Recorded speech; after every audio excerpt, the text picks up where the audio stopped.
साथ संगत जी, प्यार से कहना धन निरंकार जी। साथ संगत जी, जैसे आप सभी हर रोज़ सुनते हैं जीवंत शिक्षा निरंकारी बाबा गुरबचन सिंह जी, जिनके द्वारा जीवन यात्रा में उठाया गया एक एक कदम मनुष्य मानवता के पथ पर चलने वालों की राह को इकसार बनाता गया, जिस पर चलकर लाखों लाखों इंसानों, महापुरुषों, संतों ने अपने जीवन को आध्यात्मिक एवं सामाजिक रूप से सफल बनाने का पूर्ण प्रयास किया।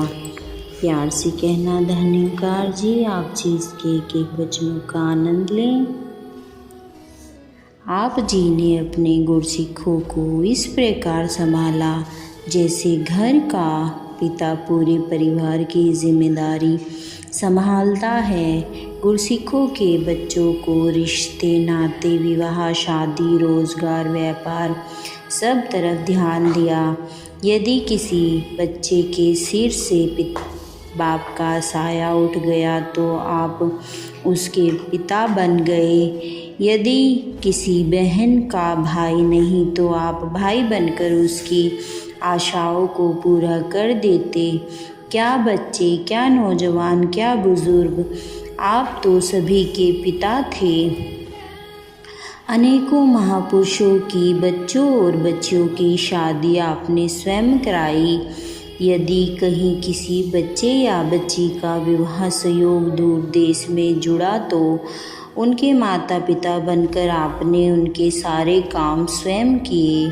दास की आंखों के सामने अनेक महात्मा आ रहे हैं जो भारत में बैठे थे और परम पूज्य निरंकारी राजमाता जी व हुजूर बाबा जी दूर देशों में उनके बच्चे बच्चियों के सारे शगुन और सारे कार्य स्वयं कर रहे थे। परम पूज्य निरंकारी राजमाता जी ने सदा आपके हर ध्यान को पूरा किया।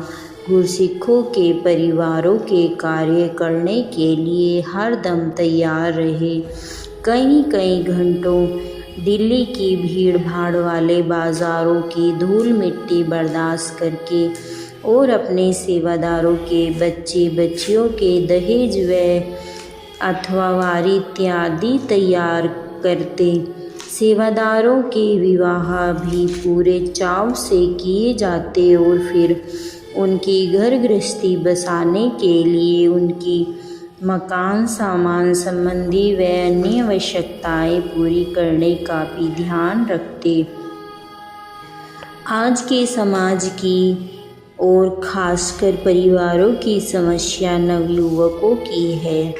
उनका रुख पश्चिमी देशों की तरफ धीरे धीरे बढ़ता जा रहा है, जहां जवानी में ही बच्चे अपनी इच्छा से जीवन जीने के लिए स्वतंत्र हैं। इसी उम्र में वे सीधी राह पर पड़े या गलत संगत में माता पिता का कोई अधिकार नहीं कि वह उन पर ज़बरदस्ती अपनी इच्छाएं थोप सके अथवा अपनी बात मनवा सके। जहां पारिवारिक एकता बिखर गई है और परिवार के हर सदस्य का अपना अपना अलग विचार बन गया है, वहाँ बाबा गुरबचन सिंह जी ने पारिवारिक बंधन से दृढ़ करने के लिए नौजवानों को भी सेवा सत्संग सिमरन के साथ जोड़ा। इस आयु में बच्चे कुछ करना चाहते हैं, एक्टिविटीज़ ढूंढते हैं, इसीलिए आपने निरंकारी यूथ फोरम बनकर नौजवानों की संगतें आरंभ कराई ताकि उन्हें अपनी भावनाएं व्यक्त करने के लिए मंच मिल जाए और इस प्रकार नौजवान आपस में मिलकर एक दूसरे से गुरमत सीखे ताकि उनके जीवन की गाड़ी पटरी पर चलती रहे। इस प्रकार नौजवान भक्ति के साथ जुड़ते गए। गुरुमुख परिवारों में नौजवानों की शक्ति व बुजुर्गों का अनुभव मिल जाने के कारण घर परिवार भक्ति का मंदिर बनते चले गए। आपने सेवा दल में जहाँ महापुरुषों को सेवा का अवसर प्रदान किया, वहीं बहनों को भी पीछे नहीं रहने दिया। आप जानते थे कि घर के माहौल बनाने में नारी का बहुत बड़ा योगदान होता है, यही परिवार का आधार होता है। इसीलिए आपने हर ब्रांच में बहनों की संगतों को उत्साहित किया, जिस कारण दिन के खाली समय को भी सार्थक बनाया जा सके। इसके साथ ही बहनों के सेवा दल को स्थापित किया। पहले स्वयं निरंकारी राजमाता कुलवंत जी ने सेवा दल की वर्दी पहनकर बहनों के सेवा दल के प्रतिनिधित्व किया और फिर आपने अपने सपुत्र सेठ साहब जी और चारों पुत्रियों को भी सेवा दल की वर्दी पहनाई। इस प्रकार सेवा का आदर्श अपना परिवार बनाया ताकि किसी भी बच्चे, नौजवान भाई बहन को सेवा दल की वर्दी पहनने में कोई झिझक न हो। इसके साथ ही आपने बच्चे जब सेवा दल के नियम और अनुशासन पालन करते, अधिकारियों के हुक्म को मानते तो बाकियों के लिए ऐसा करने की प्रेरणा का स्रोत बनते। आप जी ने गुरसिखों के नियमों का पालन पहले अपने घर परिवार से प्रारंभ किया। गुरु के हर हुक्म का पालन करके आप बाकी संतों के लिए आदर्श बने रहे। आप जी ने शहंशाह बाबा अवतार सिंह जी को पिता से अधिक सतगुरु रूप में माना और पूजा की। संतों को कभी महसूस तक न होने दिया कि वह बाबा जी के सुपुत्र हैं, बल्कि जब शहंशाह जी संगत करते तो आप कार में ही बैठे रहते या फिर इसे ठीक ठाक करने में लगे रहते। कारों के नीचे लेटकर अगले सफ़र के लिए इन्हें तैयार करते और फिर ड्राइवर की सेवा निभाते। आपकी धर्मपत्नी ने भी इस गृहस्थी में भक्ति को चमकाने में अपना पूरा सहयोग दिया। सारा दिन रसोई में आए गए महापुरुषों के लिए लंगर पकाना, सेवादारों तक के कपड़े खुद धोने, उनकी गृहस्थी का ध्यान रखना और फिर प्रचार कार्यों में पूरा सहयोग देना केवल आप जी के हिस्से आया। आप जी ने यह भावना अपने बच्चों में भी भरी। आपके बच्चों ने भी अपनी सदा गुरु रूप में सेवा की और जब आप व निरंकारी राजमाता जी देश विदेश की लंबी प्रचार यात्राओं पर जाते तो ये छोटे बच्चे तप त्याग को अपनाते हुए कभी प्रचार की राह में रोड़ा न अटकाते और हर आए हुए भक्तजन की सेवा व सत्कार करते। हुजूर की ट्रेनिंग के परिणाम स्वरूप ही कई बार ऐसा भी होता कि आप प्रचार यात्रा पर होते और पीछे से यदि कोई शारीरिक या अन्य समस्या भी आई तो बच्चों ने आपको कभी बताने तक की कोशिश नहीं की। बच्चों का समर्पण भाव सदा ऊपर रहा। आपकी बच्चियां मनमोहन जी, जगजीत जी और स्वर्णा जी तीनों ही निरंकारी कॉलोनी के बहनों के बैंड में भाग लेती रही। आज भी आपके बच्चे गुरुमत के चलते फिरते स्कूल कहे जा सकते हैं। सेवा इनके एक अंग में कूट कर भरी हुई है। ये हर छोटे बड़े, अमीर गरीब, ग्रामीण शहरी, अनपढ़ विद्वान सबका सत्कार करते हैं। इस बात की पुष्टि निरंकारी जगत करता है कि आप जी की बच्चियां निरंजन जी, अमृतसर मनमोहन सिंह जी, हैदराबाद जगजीत जी, कनाडा और स्वर्णा जी दिल्ली व लुधियाना में प्रेरणा का स्रोत बनी हुई हैं।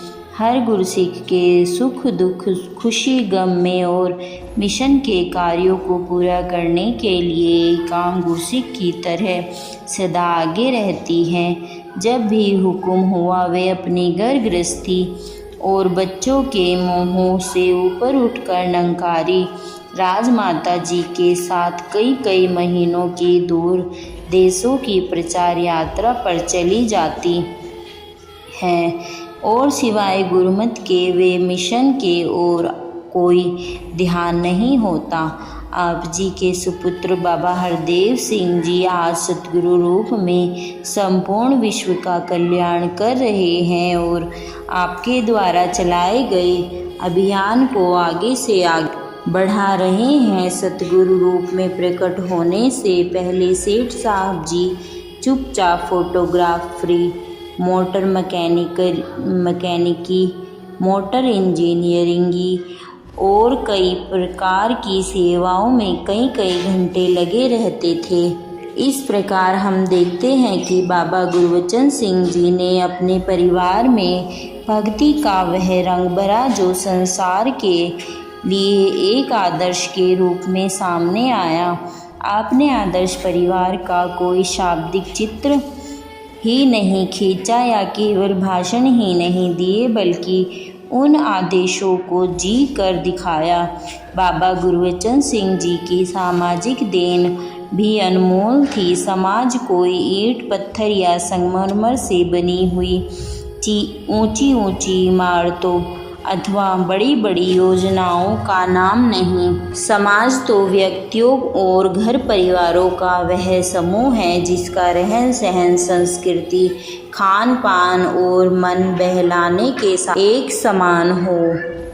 आपने मानव समाज को एक इकाई के रूप में देखा और समझाया कि भौगोलिक पक्ष से देशों की दूरियां, सीमाएं तो बेशक रहें लेकिन मानवीय समाज फिर भी एक हो सकता है यदि हर मानव की विचार और भावना पाक पवित्र, तब त्याग वाली व शुद्ध हो। आपने इंसान को केवल इंसान ही माना, कभी किसी को भी हिंदू, सिख, ईसाई, मुसलमान अथवा ईसाई नहीं माना। आप हमेशा कहा करते थे कि मनुष्य का पहनावा, भाषा, रहन सहन, भोजन व रीति रिवाज चाहे अलग अलग हों लेकिन यदि एक परम सत्ता का ज्ञान अर्थात पहचान हो जाए तो मानवता वाली सोच बन जाए तो इस अनेकता में एकता संभव है। फिर भी भिन्नता तंग नहीं करती, मानव समाज को और सुंदरता प्रदान करती है। जैसे एक बाग में भिन्न भिन्न रंग रूप आकार के फूल होते हैं, हम उन फूलों को तोड़कर एक गुलदस्ता बनाते हैं तो यह भिन्नता एकता के सूत्र में बंधकर गुलदस्ते की शोभा बढ़ाती है। प्रभु की बनाई हुई सुंदर प्रकृति में कितनी भिन्नता है। धरती को ही ले तो कहीं नदियाँ नाले, कहीं ऊंचे नीचे पर्वत तो कहीं सुंदर वादियाँ हैं। इस ब्रह्मांड में सूर्य जैसे तप हुए ग्रह और चंद्रमा जैसी शीतल ग्रह भी हैं, लेकिन यह सारी भिन्नता ही मन को अच्छी लगती है। भिन्नता मानव मन को लुभाती है। हम यदि मैदानों में रहते हैं तो पहाड़ों पर जाने की कोशिश करते हैं और यदि समुद्रों के किनारों पर रहते हैं तो मैदानों में रहने की तमन्ना करते हैं। भोजन खाने के समय भी एक ही दाल सब्जी रोज़ रोज़ खाना पसंद नहीं करते, उनमें भी भिन्नता मांगते हैं। जिस दिन भोजन भिन्न और बढ़िया हो उसे दावत का नाम दे देते हैं। जिस दिन अच्छे अच्छे कपड़े पहने हो तो उस दिन लोग पूछते हैं कि क्या कहीं शादी विवाह पार्टी पर जा रहे हो। ठीक इसी प्रकार मानवीय समाज में भाषा, पहनावा, शिक्षा, धन दौलत, पदवी आदि की भिन्नता में ही इसकी खूबसूरती है। यह भिन्नता मानव एकता में किसी भी तरह बांधा नहीं। बाबा जी का उपदेश सदा यही रहा, एक को जानो, एक को मानो, एक हो जाओ। आपने सीधे और स्पष्ट तौर पर फरमाया कि मेरा ज्ञान मनुष्य की आत्मा के लिए, मैं तो मनुष्य की आत्मा को इस परमात्मा के साथ जोड़ मानव को मानव के नज़दीक करने आया हूँ। मैं बोतलों के लेबल बदलने के लिए नहीं बल्कि इसके अंदर का विष निकालकर इसमें अमृत भरने के लिए ज्ञान बांट रहा हूँ। जो इस अजय शक्ति प्रभु को जीवन में शामिल कर लेगा उसका लोक सुखी व परलोक सुहेला बन जाएगा। प्यार से कहना, धन निरंकार जी।